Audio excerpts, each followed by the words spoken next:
Friends, ఇప్పుడే అందిన వార్త. బీజేపీ ఎంపీ ధర్మపురి అరవింద్ సంచలన నిర్ణయం. తెలంగాణ బీజేపీకి బిగ్ షాక్ అంటూ లేటెస్ట్ అప్డేట్ అయితే రావడం జరిగిందండి. సో అది వివరాలు ఏంటనేది వీడియోలో తెలుస్తుందా. వీడియో స్కిప్ చేయకుండా పూర్తిగా చూడండి. కంప్లీట్ ఇన్ఫర్మేషన్ అయితే అర్థమవుతుందండి.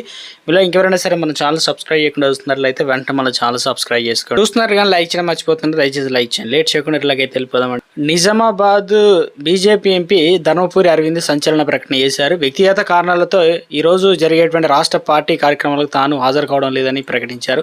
బీజేపీ అధ్యక్ష పదవి రామచంద్రరావుకు అప్పగించడంతో ఆయన ఈ రకంగా తన అసంతృప్తిని వ్యక్తం చేసినట్లు చర్చ సాగుతుంది. బీజేపీ తెలంగాణ నూతన అధ్యక్షుడు ఎన్నికైన రామచంద్రరావుకు హైదరాబాద్లో వేద కన్వెన్షన్లో ఈరోజు సన్మానం ఏర్పాటు చేశారు. కార్యక్రమానికి కేంద్ర మంత్రులు కిషన్ రెడ్డి, బండి సంజయ్ తదితర ముఖ్య నేతలు అయితే హాజరు కానున్నారు. నేపథ్యంలో అధ్యక్ష పదవి ఆశించి భంగపడిన ఈటెల రాజేందర్, రఘునందన్ రావు, ధర్మపురి అరవింద్ హాజరు అవుతారా కారా అన్న అంశంపైన బీజేపీతో పాటు తెలంగాణ రాజకీయాల్లో ఆసక్తిగా నెలకొంది. కాలికి శస్త్రచికిత్స కావడంతో రఘునందన్ రావు హాజరు కావడం లేదు. దీంతో ఇప్పుడు అందరి దృష్టిలో ఈటెల అరవింద్ పైన ఉంది. ఈ క్రమంలో ఈరోజు జరిగే పార్టీ కార్యక్రమంలో తాను పాల్గొనడం లేదని అరవింద్ ప్రకటించడం బీజేపీ బాంబు పేల్చారు. ఈటెల హాజరు.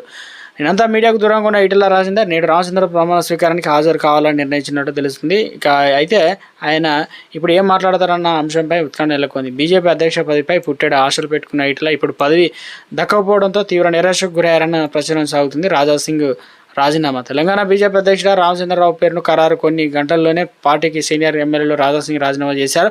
అధ్యక్ష పదవికి తాను నామినేషన్ వేయకుండా అడ్డుకుంటున్నారని ఆయన ఆరోపించారు. అయితే ఆయనను భుజగించేందుకు పార్టీ నేతలు ఎవరు ప్రయత్నించడం లేదు. ఇక భుజగించడానికి ప్రయత్నిస్తున్నారంటూ బండి సంజయ్